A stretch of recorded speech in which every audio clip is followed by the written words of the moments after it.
हम बात करेंगे अब न्यूक्लियस के बारे में। ध्यान से सुनना। Nucleus, first of all nucleus क्या होगा? सो यहाँ पे आपके पास एक सेल है, उसमें ये न्यूक्लियस है। ध्यान से सुनना। न्यूक्लियस के अंदर पानी होगा।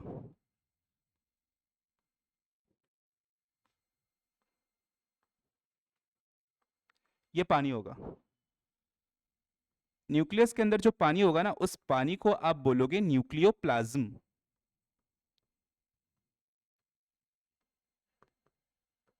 इसे क्या बोलोगे? न्यूक्लियोप्लाज्म। इतनी बात समझ आई? तो न्यूक्लियस के अंदर जो पानी होगा, उस पानी को आप बोलोगे न्यूक्लियोप्लाज्म। अब ध्यान से सुनना।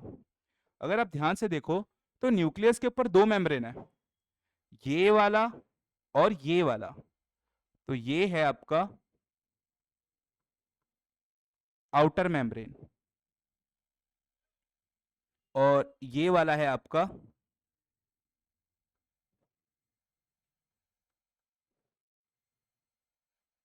Inner membrane. ठीक है? आउटर मेम्ब्रेन और इनर मेम्ब्रेन, इन दोनों को साथ में क्या बोलोगे? इन दोनों को साथ में बोलोगे न्यूक्लियर एनवेलप। क्या इतनी बात समझ आई? न्यूक्लियस के ऊपर दो मेम्ब्रेन होने वाले, आउटर और इनर। आउटर को बोलोगे आउटर मेम्ब्रेन, इनर को बोलोगे इनर मेम्ब्रेन, बट दोनों को साथ में न्यूक्लियर एनवेलप बोलोगे। सबको समझा इतना? यहां पे कोई डाउट है? ठीक है। और अंदर जो पानी मिलेगा, उस पानी को क्या बोलोगे? न्यूक्लियोप्लाज्म। Very good. ठीक है, अब ध्यान से सुनना। सुनो, ये जो न्यूक्लियस है ना, इसकी डिस्कवरी किसने की थी? तो आप याद रखना, रॉबर्ट ब्राउन। एक रॉबर्ट ब्राउन नाम के साइंटिस्ट थे, इन्होंने न्यूक्लियस की डिस्कवरी की थी, खोज की थी, कि बताया था कि हाँ ये देखो ये न्यूक्लियस है। ठीक है? एक और साइंटिस्ट थे, उनका नाम था फ्लेमिंग। फ्लेमिंग इतने खुश हो गए कि वो थोड़ा सा कलर लिए और न्यूक्लियस पे डाल दिए। होली खेल रहे हैं उसके साथ, उस पे डाल दिए कलर। तो कलर डालने पे ना, अंदर कुछ कुछ चीजें थी जिनके ऊपर कलर गया, और उन्होंने कलर को ले भी लिया, एब्जॉर्ब कर लिया कलर को, और कलरफुल हो गए। जैसे कि ये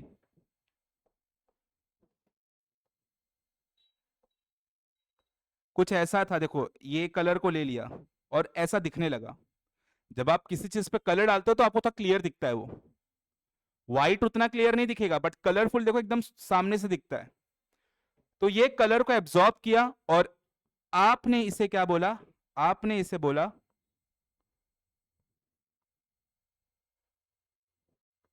क्रोमेटिन। तो फ्लेमिंग ने क्या डाला? कलर। उस कलर को आप कलर ना बोल के क्या बोलोगे? Basic dye. Dye means colour. तो बेसिक मतलब बेसिक था, एसिडिक नहीं था, बेसिक डाई था। और डाई डालने के बाद जिसने कलर एब्जॉर्ब किया और धागे की तरह स्ट्रक्चर दिखा। कैसा स्ट्रक्चर दिखा? Thread like. इनको थ्रेड लाइक स्ट्रक्चर दिखा, और इस थ्रेड लाइक स्ट्रक्चर को उन्होंने क्या नाम दिया?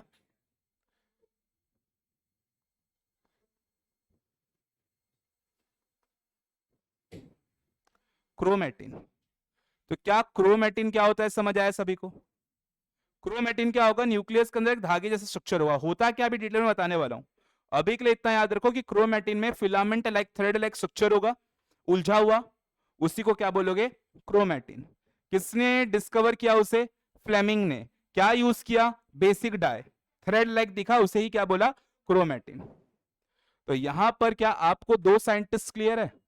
एक तो रॉबर्ट ब्राउन और दूसरा फ्लेमिंग। फ्लेमिंग ने कौन सा डाई यूज किया? Basic, not acidic. अब आ जाओ, क्रोमेटिन होता क्या है उस पर समझो पहले।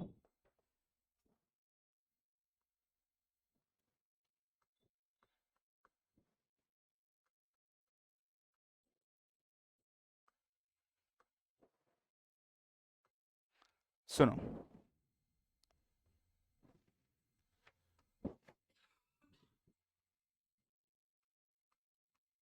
ये डीएनए, हमारे न्यूक्लियस में डीएनए होता है, ये डीएनए आगे ही जाके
समझो क्रोमेटिन क्या होगा। ये डीएनए, डीएनए आगे जाके देखो कैसे एकदम पतला होते होते धागे जैसा स्ट्रक्चर बनाया। ये डीएनए जूम करके देख रहे हो, ये जूम आउट करके देख रहे हो आप। जब इसको जूम करोगे तो आपको ये दिखेगा। तो डीएनए से ही ये क्या बना, ये क्रोमेटिन, और क्रोमेटिन से ही आगे जाके क्या बनेगा, क्रोमोसोम। तो डीएनए, क्रोमेटिन, क्रोमोसोम की पूरी बातें समझ आई, डिफरेंस समझ गया। अगर आपको कोई क्रोमेटिन बोले, डीएनए बोले, क्रोमोसोम बोले तो क्या डिफरेंस बता पाओगे? तो यहां पे मैं लेबल कर देता हूं। तो ये है आपका डीएनए, ये है आपका क्रोमेटिन, और ये तो आप एकदम अच्छे से जानते हो, क्रोमोसोम। क्या इतनी बात समझ आई? अब अगली बात सुनो। एक सेल के पास ना दो स्टेजेस होते हैं, एक सेल के पास दो स्टेजेस होते हैं, एक होता है इंटरफेज, एक होता है एम फेज। जब एक सेल चाहता है कि मैं डिवाइड करूं, मतलब एक से दो हो जाऊं, सेल डिवीजन क्या होगा? आपके पास एक सेल है, ये डिवाइड होके कितना हो गया, दो। एक से दो होने के प्रोसेस को आप सेल डिवीजन बोलोगे। तो अगर मान लो किसी सेल को डिवाइड करना है तो उसको दो फेज से होके गुजरना होगा, इसको दो फेज से होके गुजरना होगा। पहला क्या होगा, इंटरफेज,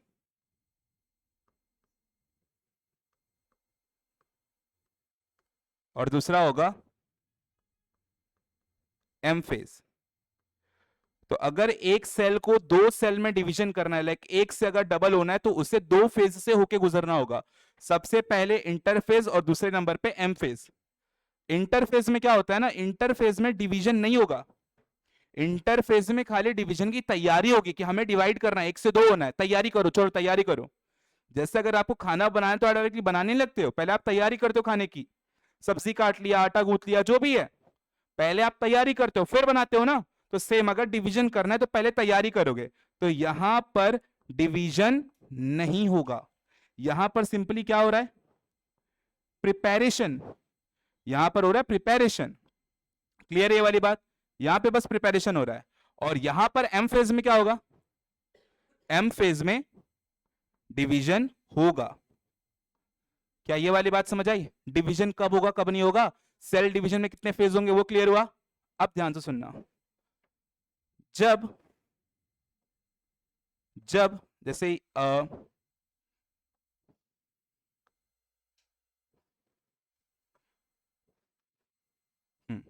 तो यहां मैंने दो सेल और उनके न्यूक्लियस बना लिया। अब ध्यान से सुनना, जब डिवीजन नहीं हो रहा है ना तो उस दौरान आपको न्यूक्लियस में क्या दिखेगा,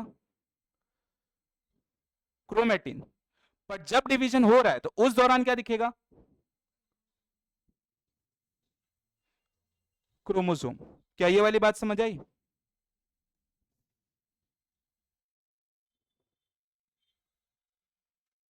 तब आपको क्रोमोसोम दिखेगा। तो कब क्रोमोसोम दिखेगा, कब क्रोमेटिन दिखेगा, ये क्लियर हुआ सभी को? कब आपको ये दिखेगा और कब आपको ये दिखेगा न्यूक्लियस में, समझा? और दोनों किससे बने? डीएनए से। समझ आई बात? अब आपसे पूछा जाता है कि लाइक क्रोमोसोम किससे बना है या क्रोमेटिन किससे बना है? क्रोमोसोम क्रोमेटिन एक ही चीज है। अगर क्रोमेटिन अपने आप को एकदम आकार में लेके आ जाए, शेप में लेके आ जाए, तो क्रोमोसोम हो जाएगा। अगर शेप हटा दे तो क्रोमेटिन हो जाएगा। दोनों एक ही बात है ना? तो पूछा जाता है क्रोमोसोम या क्रोमेटिन बना किससे है? ये लोग बने किससे हैं? तो सुनो, आप बोलोगे, आप बोलोगे ये और ये दोनों मिलके बने किससे? डीएनए, आरएनए,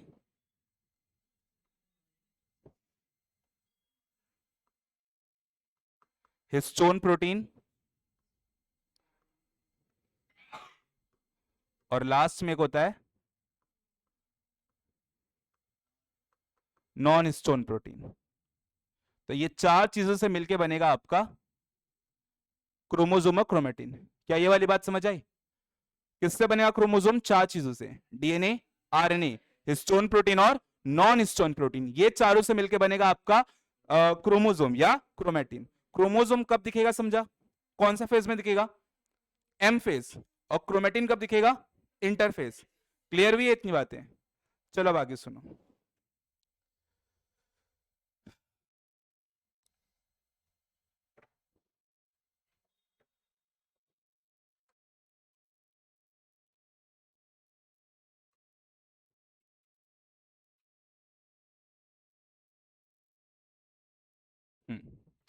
तो ये मैंने बना दिया न्यूक्लियस, बाहर सेल है और अंदर न्यूक्लियोप्लाज्म है।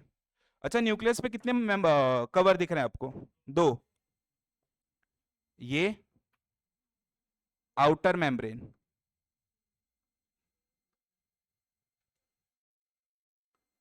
ये इनर मेम्ब्रेन। अच्छा, आउटर मेम्ब्रेन और इनर मेम्ब्रेन के बीच में आपको थोड़ा स्पेस दिख रहा है? ये स्पेस, ये स्पेस, इस स्पेस को आप बोलोगे पेरी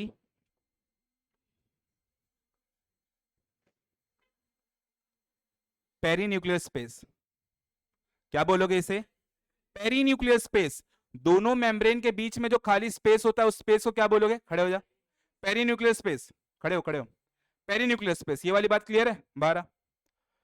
ये स्पेस कितना होगा? ये होगा 10 टू 50 नैनोमीटर। कितना होगा? 10 टू 50 नैनोमीटर। क्या इतनी बात समझ आई? बाहर बाहर, इधर इधर। क्या इतनी बार क्लियर हुई? बुक रख दे, बुक नहीं चाहिए, बस अब अगले लेक्चर में पढ़ना। खड़े रहो इधर आके। कितना होगा ये space? 10 to 50 nanometre. Nanometre, micrometre नहीं है। इतना समझा? अच्छा, फिर पूछते हैं ना कि इसका काम क्या है। तो देखो, अंदर वाले पार्ट को क्या बोलते हो? अंदर जो पानी है, न्यूक्लियोप्लाज्म। और जो बाहर जो पानी है उसे क्या बोलोगे? साइटोप्लाज्म। तो क्या होगा ना, ये जो स्पेस होगा ये अंदर की चीजों को बाहर जाने नहीं देगा, बाहर की चीजों को अंदर आने नहीं देगा। तो क्या करेगा? ये बैरियर का काम करेगा, अंदर बाहर कुछ भी आने जाने नहीं देगा। Prevent exchange. क्या करेगा? एक्सचेंज को रोकेगा बिटवीन न्यूक्लियोप्लाज्म एंड साइटोप्लाज्म। क्या इतनी बात समझ आई? यहां पे कोई डाउट है? अब आगे की बात सुनना। तो यहां के लोग और यहां के लोग प्रोटेस्ट कर रहे हैं कि ऐसे कैसे चलेगा, हमें यहां पे जाना है। ये बोल रहे हैं हमें अंदर भी जाना है, हमारे पड़ोसी वहां पे भी रहते, रिलेटिव वहां पे रहते, तो हमें मिलने जाना है, कैसे जाएंगे? तो ये जो आपका पेरी न्यूक्लियर स्पेस होता है वो बोलता है कि रुको, करते हैं कुछ प्रबंध। तो क्या होगा ना, ये देखो, ये जो ना मेम्ब्रेन होते हैं वो चिपक जाते हैं आपस में कुछ कुछ पॉइंट पे। ये देखो चिपक गए यहाँ पे, ये देखो यहाँ पे चिपक गए, यहाँ पे चिपक गए, ऐसे जगह जगह पे चिपक जाते हैं। जहां भी दोनों मेम्ब्रेन चिपकेंगे उस जगह पे हो जाएगा होल। क्या हो जाएगा? होल। ये देखो,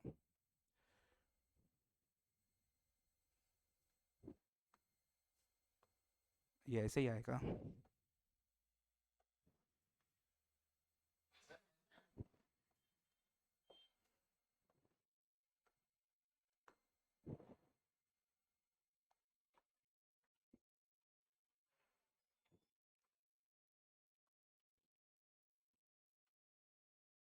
बहुत जल्दी नहीं आ रहे हो? खड़े रहो, खड़े रहो, खड़े रहो, बाहर ही खड़े रहो, वहां पे बेंच में नहीं जाना है। तो देखो, जगह जगह पे क्या हो गया यहाँ पे? होल। इस होल को, इस छेद को क्या बोलोगे आप? Perinuclear pore. क्या बोलोगे इसको? अरे नहीं, न्यूक्लियर पोर। जैसे ये दिख रहा है, होल दिख रहा है यहाँ पे, ये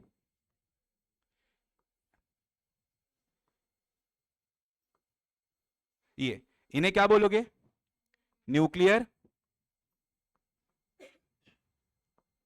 ये होगा न्यूक्लियर पोर। अच्छा, न्यूक्लियर पोर का काम क्या होगा? ध्यान से सुनना। न्यूक्लियर पोर का क्या होगा? यहां से बाहर की चीजें इसके थ्रू अंदर आएंगी और अंदर की चीजें यहां से बाहर जाएंगी। सिर्फ एक डायरेक्शन में मूवमेंट हो रहा है कि दोनों डायरेक्शन में? दोनों डायरेक्शन में बाय डायरेक्शनल मूवमेंट करवा रहा है। किसका? प्रोटीन और आरएनए का। किसका? प्रोटीन और आरएनए। यहां से सिर्फ कौन जाएगा? यहां से प्रोटीन और आरएनए का मूवमेंट होगा, और वो भी कैसा होगा? Bye directional. बाय डायरेक्शनल मतलब अंदर बाहर, बाहर अंदर, दोनों। क्या इतनी बात समझ आई? तो ये nuclear membrane, envelope, perinuclear space, nucleopore, सारे कंसेप्ट क्लियर हो गए। पहला तो मैंने आपको ये बताया कि ये दोनों को आप क्या बोलते हो? Nuclear envelope. दूसरा मैंने आपको बताया पेरी न्यूक्लियर स्पेस। तीसरा मैंने आपको बताया न्यूक्लियर पोर। तो इस स्लाइड पे सारे कंसेप्ट क्लियर हुए? ठीक है। इसके पहले वाले पे, ये वाला, ठीक है, ये वाला, ओके। और इस पे ऐसा कुछ था नहीं, जो बताया मैंने आपको, फ्लेमिंग और रॉबर्ट ब्राउन वाला। तो क्या यहां तक सब पहुंच गए? ठीक है, इतना पहले रीड कर लो, अभी बहुत है इसमें, न्यूक्लियस बड़ा टॉपिक है, उसके बाद करते हैं।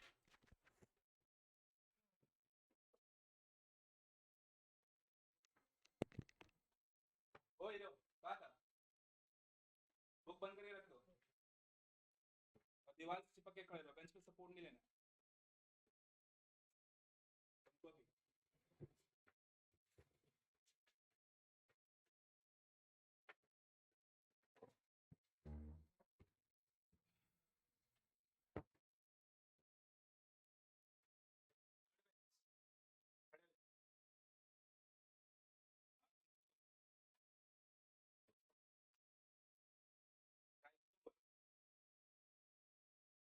पिछले बार पढ़ाया था,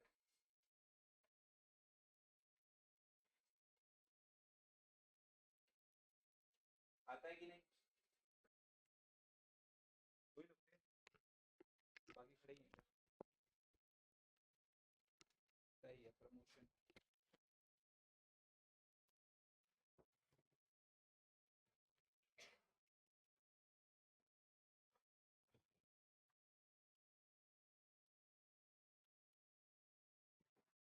चलो, बस ये समझा सबको? बहुत ज्यादा समझा है, तभी इतना अच्छा लिखे हो। अब आगे की बात ध्यान से सुनना।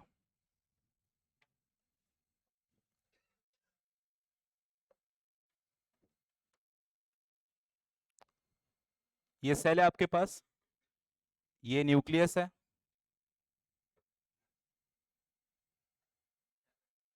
ये न्यूक्लियस है। न्यूक्लियस के दो मेम्ब्रेन।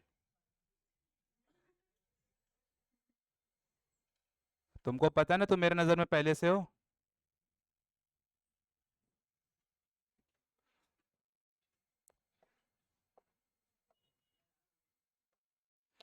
न्यूक्लियस के अंदर देखो, न्यूक्लियस का छोटा सा एक बच्चा होता है।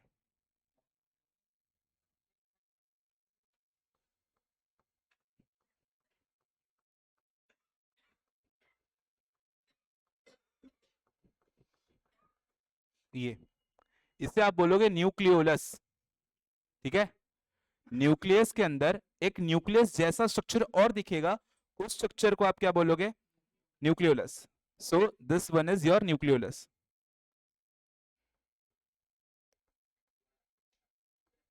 क्या ये वाली बात समझ आई? न्यूक्लियोलस क्या होगा? न्यूक्लियस के अंदर छोटा सा न्यूक्लियस जैसा कुछ दिखेगा, उसे न्यूक्लियोलस बोलोगे। अब ध्यान से सुनना, न्यूक्लियोलस के ऊपर, इसके ऊपर कोई भी मेम्ब्रेन नहीं होता। इसके ऊपर कोई भी मेम्ब्रेन नहीं होगा। अगर इसके ऊपर कोई भी मेम्ब्रेन ही ना हो, तो जो अंदर की चीजें हैं बाहर और बाहर की चीजें अंदर मिक्स होगी ना। अरे बाहर कोई पर्दा ही नहीं है तो अंदर बाहर चीजें आते जाते रहेंगी ना। तो वही बोला है कि मेम्ब्रेन कोई भी नहीं होता, इसीलिए इसका और बाहर का ये और ये क्या आपका न्यूक्लियोप्लाज्म, न्यूक्लियोलस और न्यूक्लियोप्लाज्म की चीजें आपस में क्या हो रही है, मिक्स हो रही है, एक्सचेंज हो रही है। क्या इतनी बात समझ आई?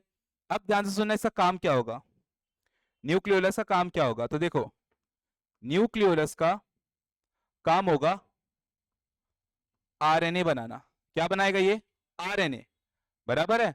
और इस आरएनए से क्या बनेगा आगे जाके, राइबोसोम। तो बेसिकली ये क्या बना रहा है, राइबोसोम, समझाइए। और राइबोसोम क्या बनाता है, प्रोटीन, राइबोसोम बनाएगा प्रोटीन। तो क्या सभी को इतनी बात समझ आई? वापस सुनो, न्यूक्लियस के अंदर छोटा सा न्यूक्लियस जैसा स्ट्रक्चर दिखेगा जिसे न्यूक्लियोलस बोलोगे। न्यूक्लियोलस पे कोई भी कवर नहीं होगा। सिंस कोई कवर नहीं है तो बाहर की चीजें अंदर की चीजें मिक्सअप हो रही है।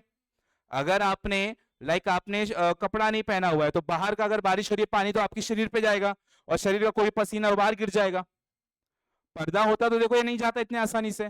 तो वही बोला है कि मेम्ब्रेन नहीं है इसीलिए अंदर की चीज बाहर, बाहर की चीजें मिक्स हो रही है। न्यूक्लियस पे कोई भी पर्दा नहीं है। कर क्या रहा है न्यूक्लियस, ये न्यूक्लियस कर क्या रहा है, तो आप बोलोगे ये बना रहा है आरएनए, और आरएनए से क्या बनेगा, राइबोसोम। और राइबोसोम आपको पता है प्रोटीन की फैक्ट्री होती है। क्लियर हो गई ये बात? अब अगली बात सुनो, हम कब से न्यूक्लियस न्यूक्लियस चिल्ला रहे हैं, अब इसके बारे में कुछ बात सुनो। ये जो न्यूक्लियस होगा ये नॉर्मली एक सेल में कितना होगा, एक सेल में एक न्यूक्लियस होगा, वन सेल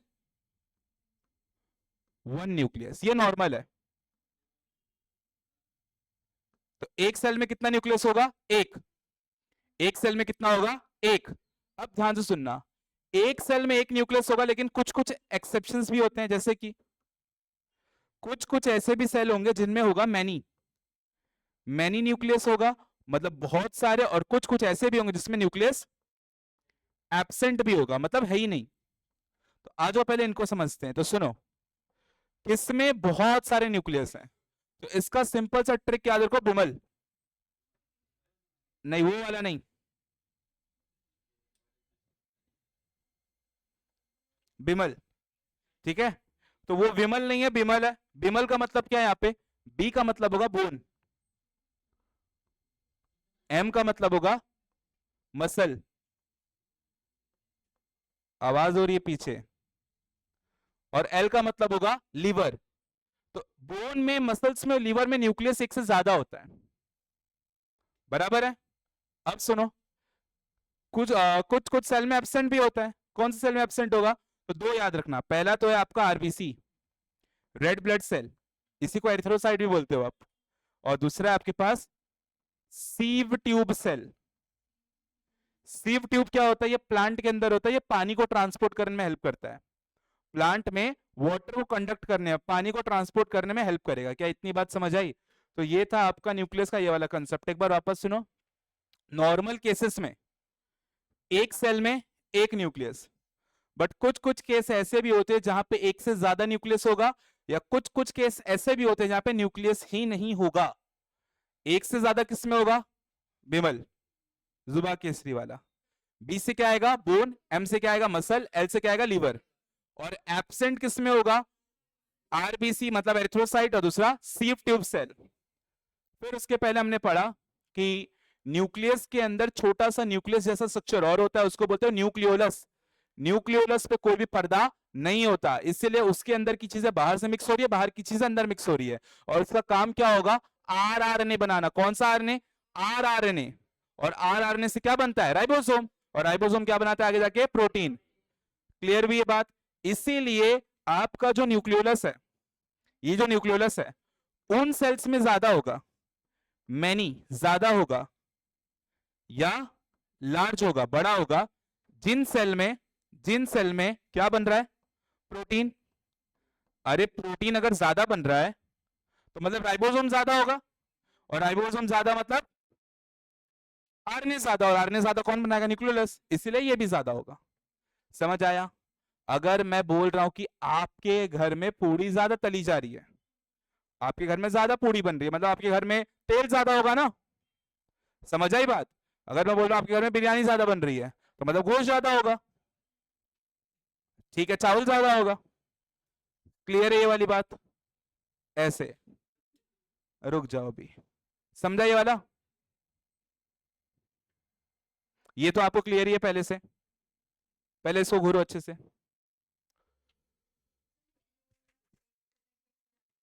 मैनी, वन और मैनी, न्यूक्लियस देखो एक भी हो सकता है, एक से ज्यादा भी हो सकता है, और स्ट्रक्चर कैसा है? राउंड है, गोल सा है, देखो स्फेरिकल।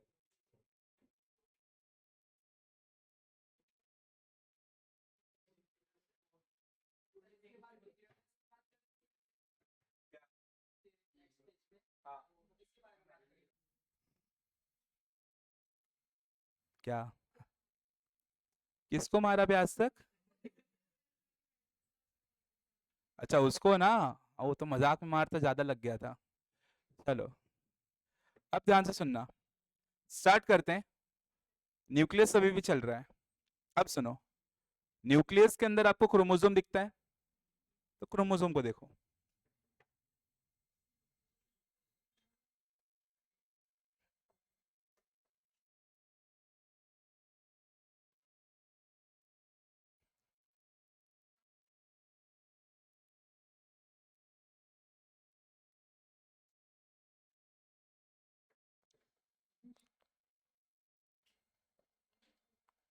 बिना नौटंकी के खड़े रहो।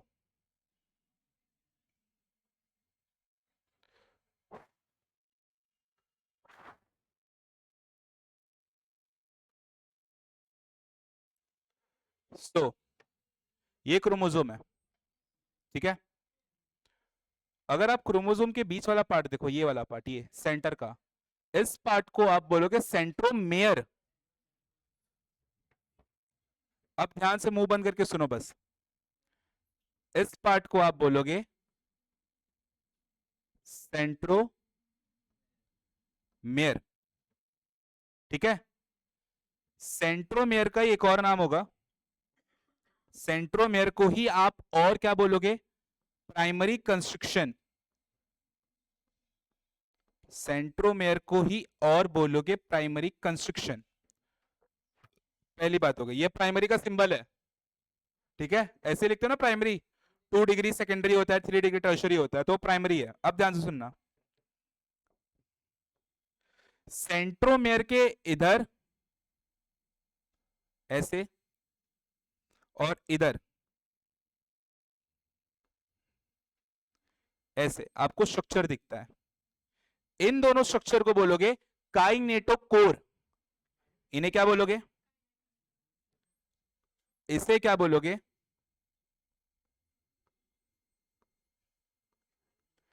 काइनेटोकोर। चोर नहीं बोलना है, कोर है, काइनेटोकोर। फ्लैट होता है, डिस्क शेप होता है, कैसा होता है? फ्लैट और डिस्क शेप।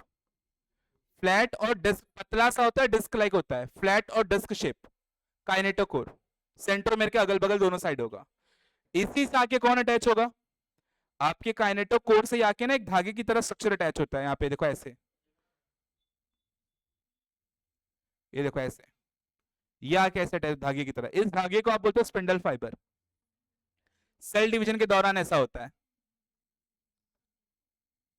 सेल डिवीजन के दौरान ऐसा होता है, ये देखो ऐसे, जैसे ये सेल है,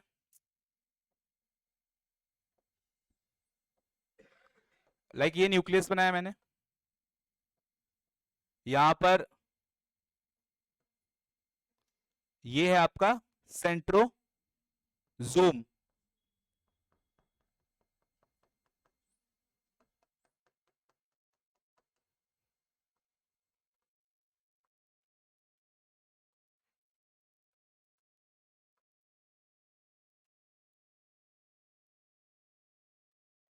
ये देखो, ये है काइनेटोकोर, सेंट्रोमेयर के अराउंड, ये काइनेटोकोर है, और काइनेटोकोर से ही आके कौन अटैच होगा? ये देखो ऐसे। तो ये आपने 10th में देखा होगा। तो आपका ये जो स्पिंडल फाइबर आके अटैच हो रहा है ना ये लोग को, ये काइनेटोकोर से हो रहा है। आई बात समझ में? पतला सा डिस्क होता है जो कि आपके सेंट्रोमेयर को इसको कवर करेगा। समझ आया? ठीक है, वापस आओ। अब ध्यान से सुनना, लास्ट बात देखो इसमें,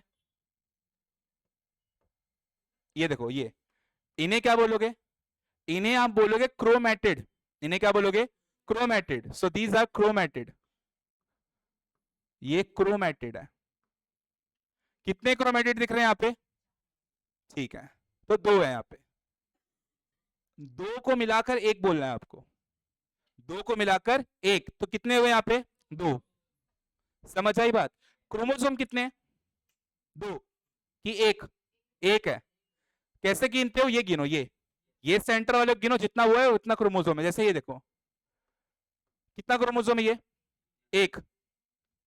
ये कितना क्रोमोसोम है? एक। अरे ये देखो ना, ये जब तक एक है तब तक एक ही रहेगा। ये एस स्पेस वो छोड़ो, नहीं आएगा आपको अभी। समझ आया? ये आपको खाली ये नंबर गिनना है। ये एक है ना अभी यहाँ पे, अभी भी एक है। ये कितना है? अभी भी एक, एक ही है। क्या इतनी बात समझ आई? हाँ, फर्क क्या है कि यहाँ पे कितना क्रोमेटिड है और यहाँ पे कितना है, ये फर्क है। समझ आया?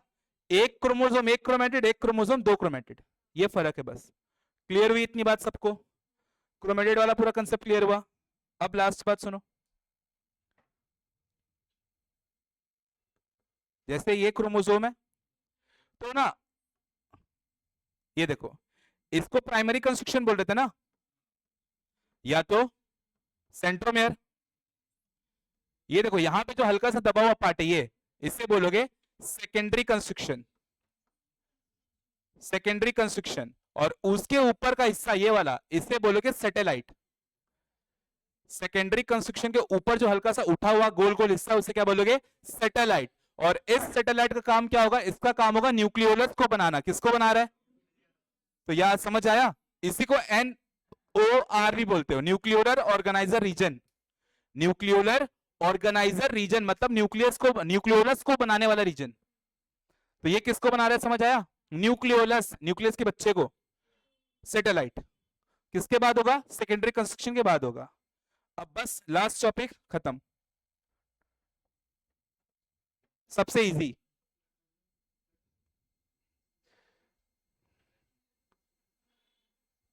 ये क्रोमोसोम है,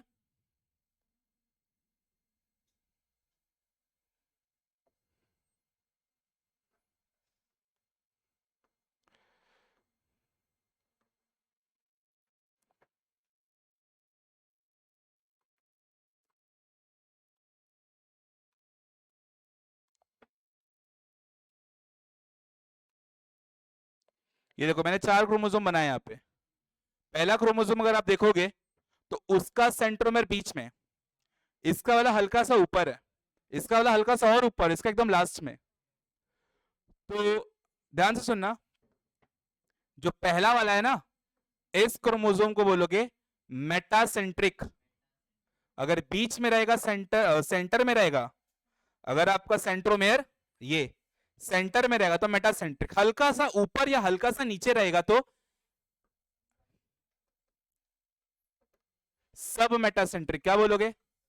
सब मेटासेंट्रिक। और ऊपर नीचे रहेगा तो बोलोगे एक्रोसेंट्रिक। और एकदम लास्ट में रहेगा तो बोलोगे टीलोसेंट्रिक। समझा? लाइक ये क्रोमोसोम है, देखो बीच में अभी मेटा, अब सब मेटा, अब एक्रो, अब टीलो। समझ आया सभी को? तो बस इतना ही था आपका न्यूक्लियस। न्यूक्लियस खत्म। एक बार पहले आप देखो, फिर उसके बाद पूरा एक बार मैं रिकॉल करूंगा, फिर नेक्स्ट टॉपिक पे चलेंगे। देख लो।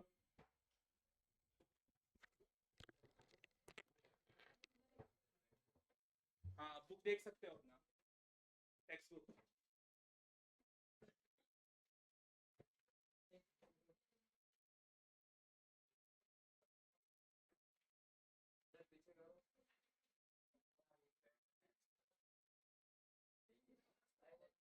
बस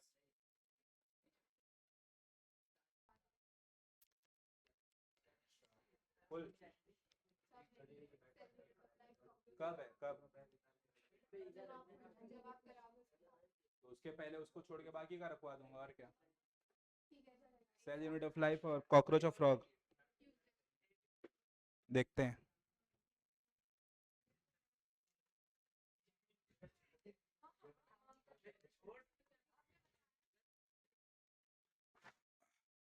चलो सुनो यहाँ पे सब।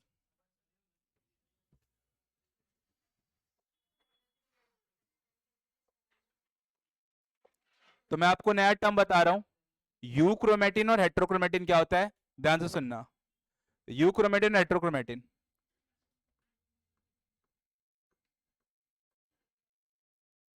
यूक्रोमेटिन और दूसरा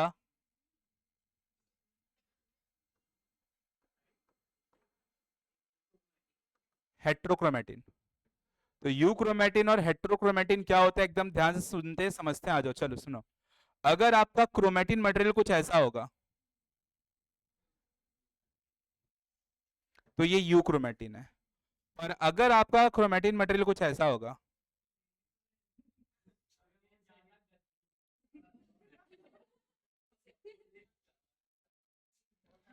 वो हेट्रोक्रोमेटिन है। समझ आया? अगर आपके थ्रेड्स दूर दूर है तो यू है, पास पास है तो हेट्रो है। ऐसा यू यू दूरट, यू दूरट, नाया नहीं मलिच से एकदम, तो यूक्रोमेटिन। और वो क्या है, हेट्रोक्रोमेटिन। क्या ये वाली बात समझ आई? अब ध्यान सुनना, ये कैसा दिखेगा, यही टॉपिक अभी पूछूंगा। लाइट, लाइट दिख रहा है ना, और ये कैसा दिख रहा है, डार्क। ठीक है, अब सुनो, ये वाला ना एक्टिव होता है और ये क्या होगा, इनएक्टिव। इनएक्टिव, अच्छा एक्टिव इनएक्टिव का मतलब क्या है? अच्छा ये डीएनए से बना है ना, तो डीएनए से आगे जाके क्या बनता है, आरएनए। डीएनए से बनता है आरएनए, और आरएनए से क्या बनता है, प्रोटीन। ये आपने 10th में पढ़ा है, ट्रांसक्रिप्शन ट्रांसलेशन। तो डीएनए से बनता है आरएनए, आरएनए से बनता है प्रोटीन। तो एक्टिव का मतलब है कि ये प्रोटीन बनाएगा, इनएक्टिव का मतलब है ना ही आरएनए बनाएगा ना ही प्रोटीन बनाएगा।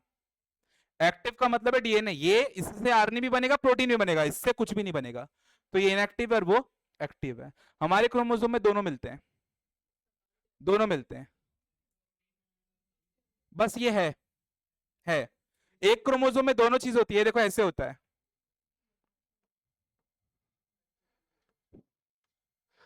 देखो, इतने हिस्से में हेट्रोक्रोमेटिन होता है, इतने हिस्से में हेट्रोक्रोमेटिन होता है, एक हिस्से में यूक्रोमेटिन होता है, ऐसे होता है।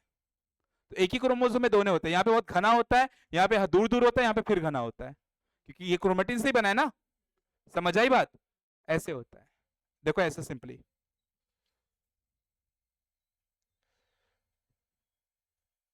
देखो कैसे दिख रहा है, ऐसे यहाँ पे भी बनाता मैं। देखो कितना घना है, यहाँ पे भी घना है, यहाँ पे दूर दूर है। तो हेट्रो यू और हेट्रो ऐसे होता है। समझ आई बात? बाकी इनएक्टिव एक्टिव का मतलब समझ आया? इनएक्टिव का मतलब क्या है, क्रोमेटिन से ना ही आपकी आरएनए बनेगा ना ही बनेगा प्रोटीन, और एक्टिव का मतलब क्या बनेगा। पहुंच गए यहाँ पे? चलो अब बात करेंगे लास्ट के दो टॉपिक का, चैप्टर खत्म हो जाएगा। तो पहला टॉपिक करेंगे सीलिया फ्लैजिला। सीलिया फ्लैजिला,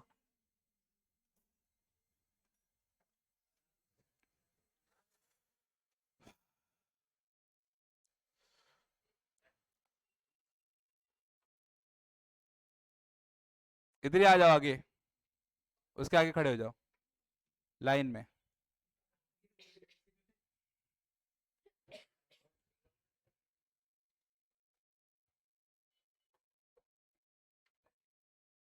रिजवान सर,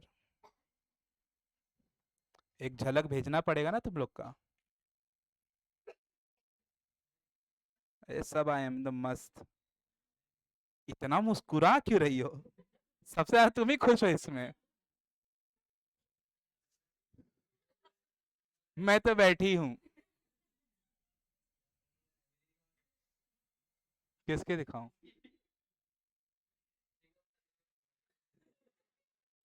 वो पीछे पोज मार रहा था, जेब में हाथ उठ डाल के। वो सेकंड लास्ट। चलो अब ध्यान से सुनना, हम बात करेंगे सीलिया फ्लैजिला की। सुनो, सीलिया और फ्लैजिला, सीलिया फ्लैजिला कैसा स्ट्रक्चर होगा? हेयर लाइक,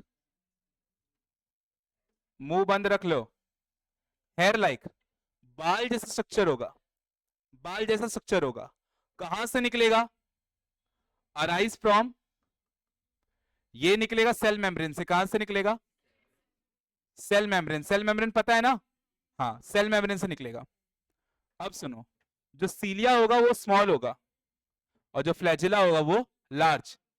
मतलब ये छोटे बाल, जैसे ये आपका सेल मेम्ब्रेन है, अंदर सेल है, ये देखो छोटा छोटा जो होगा ये सीलिया होगा, और ये जो बड़ा बड़ा होगा ये क्या होगा? फ्लैजिला।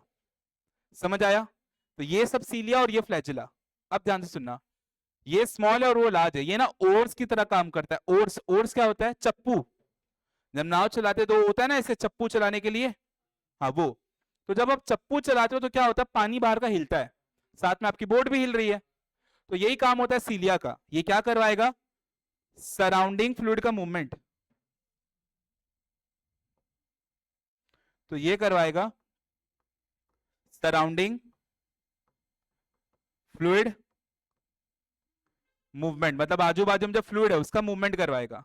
और क्या करवाएगा? सेल मूवमेंट, मतलब जो सेल है खुद उसका भी मूवमेंट करवाएगा, सेल मूवमेंट। लाइक ये सीलिया क्या करेगा? यहां पे जो पानी है ना इसको भी हिलाएगा और साथ में खुद भी हिलेगा। क्लियर हुई ये बात? ये बात करते हैं फ्लैजिला की। फ्लैजिला क्या करेगा? ये खाली खुद का मूवमेंट करवाएगा, सेल मूवमेंट, सेल मूवमेंट। समझ आया इतना? एक बार वापस सुनो। सीलिया फ्लैजिला क्या होता है? बाल जैसा स्ट्रक्चर होता है। कौन से लेयर से निकलेगा? Cell membrane. सीलिया छोटा होगा, फ्लैजिला बड़ा होगा, बराबर है। सीलिया किसकी तरह काम करेगा? ओर्स, ओर्स मतलब चप्पू। सीलिया क्या करवाएगा? दो काम, पहला आजू बाजू के फ्लूइड का मूवमेंट और दूसरा खुद का मूवमेंट, सेल का मूवमेंट। और फ्लैजिला किसका मूवमेंट करवाएगा? खुद का, सेल का मूवमेंट। समझ आया? अब देखेंगे इसका स्ट्रक्चर, ध्यान से सुनो। इसका स्ट्रक्चर देखते हैं। जैसे ये आपका सेल है कोई, इसमें से फ्लैजिला निकला हुआ है या ये सीलिया निकला हुआ है, तो ये दिखेगा कैसे? ये देखो, इसको मैं जूम करके दिखा रहा हूं आपको।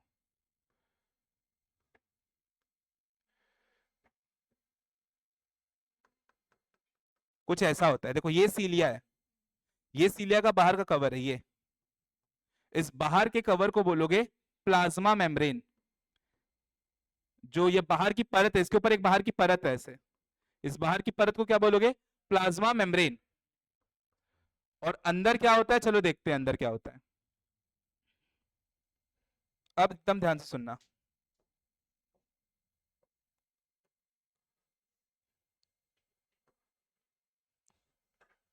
तो सुनो, ये सीलिया फ्लैजिला का ये वाला, ये बाहर का मेम्ब्रेन है, ये बाहर का मेम्ब्रेन है।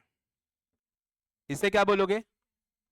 Plasma membrane. एकदम ध्यान से सुनना, ये प्रेजेंट है आपके पास प्लाज्मा मेम्ब्रेन। क्लियर है बात? सीलिया फ्लैजिला का जो बाहर वाला कवर उसे क्या बोलोगे? Plasma membrane. ये सेंटर वाला पार्ट है, सेंटर को बोलते हो कोर। बीच वाले को क्या बोलते हो? कोर, अर्थ का कोर, और अर्थ का सेंटर, कोर। तो ये क्या है? कोर। इस कोर का नाम होता है एक्सोनेमे। ये आपका कोर वाला पार्ट है, और कोर को क्या बोलोगे आप? एक्सोनेमे। एक्सोनेमे क्या होता है समझ आया?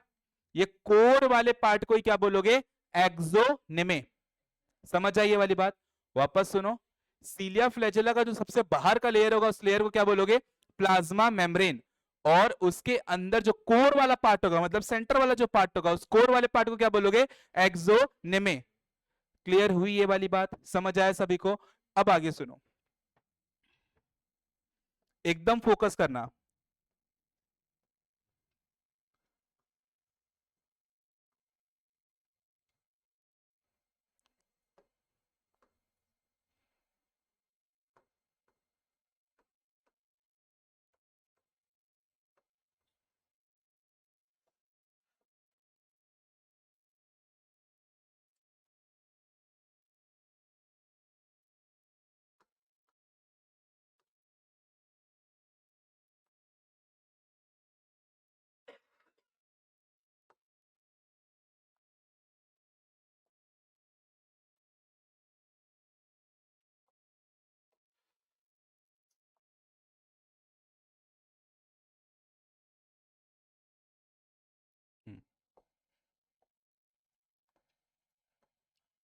अब देखो, आपको ये स्ट्रक्चर दिख रहा है गोल गोल, इस गोल स्ट्रक्चर को आप बोलोगे माइक्रोट्यूब्यूल। क्या बोलोगे इसे? माइक्रो मतलब छोटा सा ट्यूब लाइक स्ट्रक्चर, माइक्रोट्यूब्यूल। दो दो है तो इनको बोलोगे डबलेट। बाहर की तरफ है तो पेरिफेरल माइक्रोट्यूब्यूल। क्या बोलोगे इन्हें? ये है आपका पेरिफेरल माइक्रोट्यूब्यूल।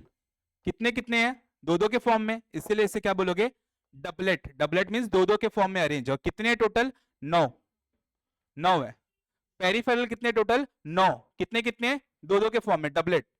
और बाहर की तरफ इसलिए बोलोगे पेरिफेरल माइक्रोट्यूब्यूल। बीच में कितने? दो। एक और दो। आप बोलोगे इससे एक क्यों नहीं गिन रहे? क्योंकि दोनों अलग है ना, इसलिए यहां पे चिपके थे इसलिए एक एक गिना है दोनों को। ये आप इसे क्या बोलोगे? इससे बोलोगे सेंट्रल माइक्रोट्यूब्यूल। बाहर वाले को बोला पेरिफेरल माइक्रोट्यूब्यूल और बीच वाले को क्या बोला?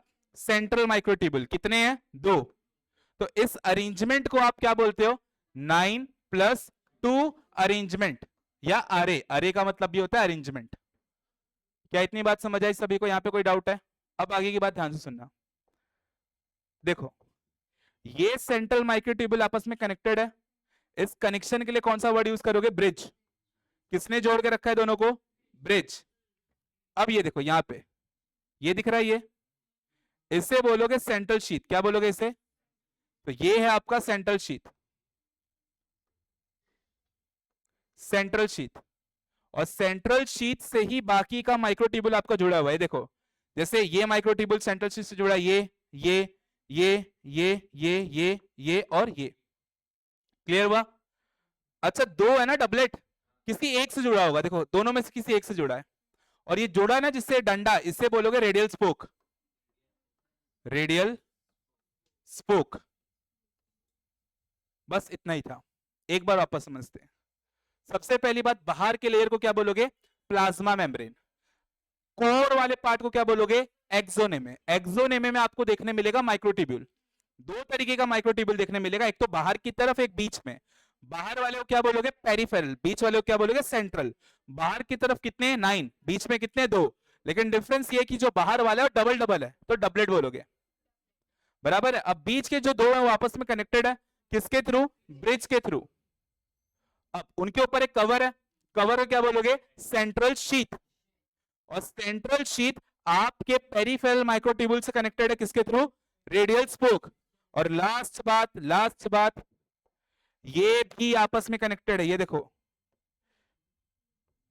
ये दिख रहा है, ये भी आपस में कनेक्टेड है। इन्हें क्या बोलोगे? लिंकर। ये है आपका लिंकर, या इसी का दूसरा नाम होता है इंटर डबलेट ब्रिज। मतलब दो डबलेट के बीच का ब्रिज। आई बात समझ में सभी को? तो ये था आपका सीलिया फ्लैजेला का स्ट्रक्चर। एक बार अच्छे से देख लो इसको।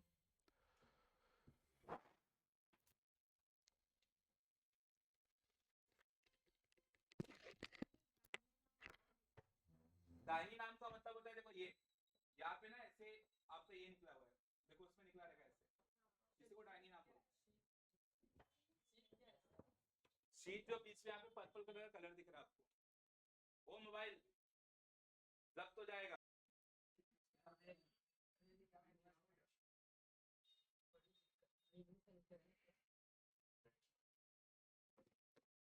हो गया सबका?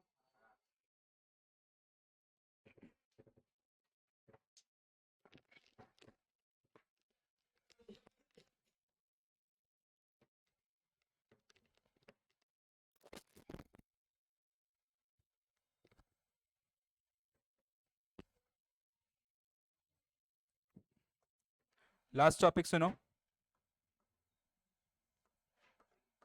Centrosome and centriole. सुनो, अगर आपको एक ऐसा सिंगल पाइप दिख रहा है तो इसे आप बोलोगे सेंट्रियोल। अगर आपको एक सिंगल पाइप दिख रहा है इसे क्या बोलोगे? सेंट्रियोल। पर अगर आपको ऐसे दो पाइप दिखने लगे, ऐसे दो साथ में, सेंट्रोजोम। और दोनों एक दूसरे को क्या होंगे, परपेंडिकुलर। तो देखो एक रहेगा तो क्या बोलोगे, सेंट्रियोल, और दो साथ में रहेंगे तो क्या बोलोगे, सेंट्रोजोम, और दोनों एक दूसरे को क्या है, ये है परपेंडिकुलर।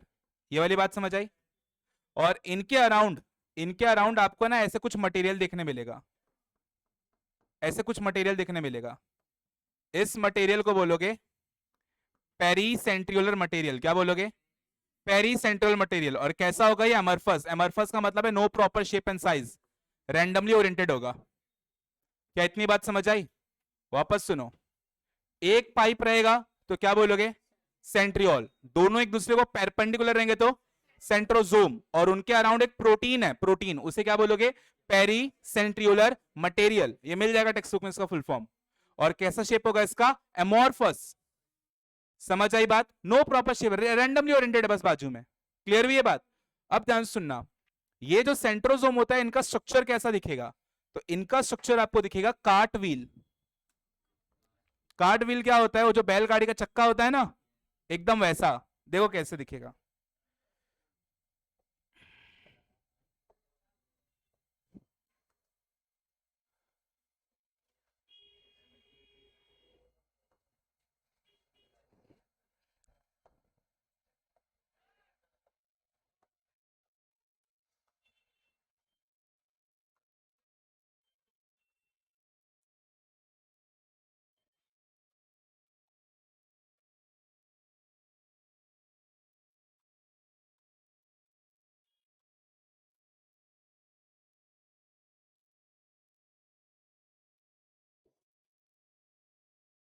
शांति मेंटेन करके रखो।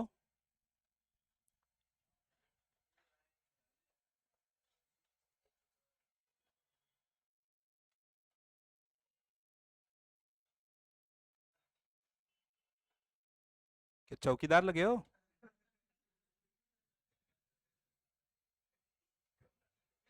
सुनो, ये क्या दिख रहा है आपको, तो इन्हें बोलोगे पेरिफेरल फाइब्रिल। क्या बोलोगे, ये जो बाहर के साइड आपको दिख रहे हैं इन्हें बोलोगे पेरिफेरल फाइब्रिल। कितने हैं टोटल, 9। बराबर है, ट्रिपलेट। देखो तीन तीन के फॉर्म में ट्रिपलेट। तो ये कैसे है, ट्रिपलेट पेरिफेरल फाइब्रिल। ये बनते हैं प्रोटीन से। कौन से प्रोटीन से बनेंगे, ट्यूब्यूलिन प्रोटीन। कौन से प्रोटीन से बनेंगे, ट्यूब्यूलिन प्रोटीन। क्या इतनी बात समझ आई सभी को, क्या इसमें कोई डाउट है, क्लियर हुआ। ट्यूब्यूलिन प्रोटीन से बनेंगे, 9 होंगे और पेरिफेरल होंगे, मतलब बाहर के साइड होंगे, इनको बोलेगा पेरिफेरल फाइब्रिल। अब अब ध्यान से सुनना, बीच में आपको, सेंटर में आपको कुछ ऐसा देखने मिलेगा, इससे बोलोगे हब। इससे बोलोगे हब। आपका हब इनसे देखो जुड़ा हुआ होगा ऐसे, किसके थ्रू, डंडे को क्या बोलोगे, रेडियल स्पोक। रेडियल स्पोक, ये भी बनेगा प्रोटीन से, हब भी बनेगा प्रोटीन से। क्लियर हुई है बात। और लास्ट में देखो ये भी आपस में जुड़े होंगे, किसके थ्रू, लिंकर। तो ये देखो आपको चक्के जैसा स्ट्रक्चर दिख रहा है, जो बैलगाड़ी का चक्का होता है, इसी को बोलते हो cart wheel arrangement. Cart wheel मतलब वो गाड़ी का चक्का, कार्ट व्हील अरेंजमेंट। समझ आई बात। तो बस इतना ही था सेंट्रोजोम सेंट्रियोल। एक बार फटाफट रिकॉल करेंगे, ध्यान से सुनना। यहां पर आपको 9 फाइब्रिल दिखेंगे, गोल गोल। कितने कितने के फॉर्म में होंगे, तीन तीन के, तो इसे क्या बोलोगे, ट्रिपलेट। बीच में कुछ नहीं है, बीच में एक सेंटर जीरो जैसा पार्ट, इसको हब बोल रहे हो। तो इस अरेंजमेंट को 9+0 बोलते हो। 9+0 मतलब 9 तो है पर बीच में कुछ नहीं है। किसके थ्रू जुड़े हैं ये, रेडियल स्पोक। और ये लोग आपस में किसके थ्रू जुड़े हैं, समझ आई बात। कोई भी डाउट है यहाँ पे सभी को, क्लियर हो गया। सेंट्रोजोम सेंट्रियोल क्या होता है, क्लियर हुआ। अच्छा, सेंट्रोजोम सेंट्रियोल का काम क्या होता है, तो अभी थोड़ी देर पहले बताया था मैंने आपको। उसमें से क्या निकलते हैं, स्पिंडल फाइबर, जो कि सेल डिवीजन में हेल्प करेंगे। क्लियर हुआ सभी को, बस चैप्टर खत्म। किसका लेक्चर है तुम लोग को?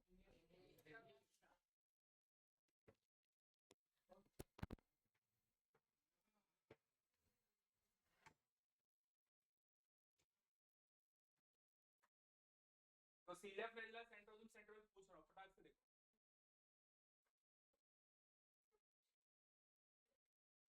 जाते जाते तोड़ने का कुछ तो रीजन चाहिए ना।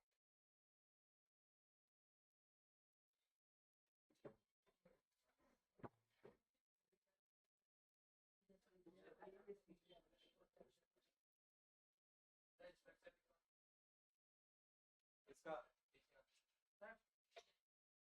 क्या? हाँ तुम्हें लोग तो पूछना है, लोग तो तुम्हें पूछेंगे। प्रसाद देना जरूरी है ना।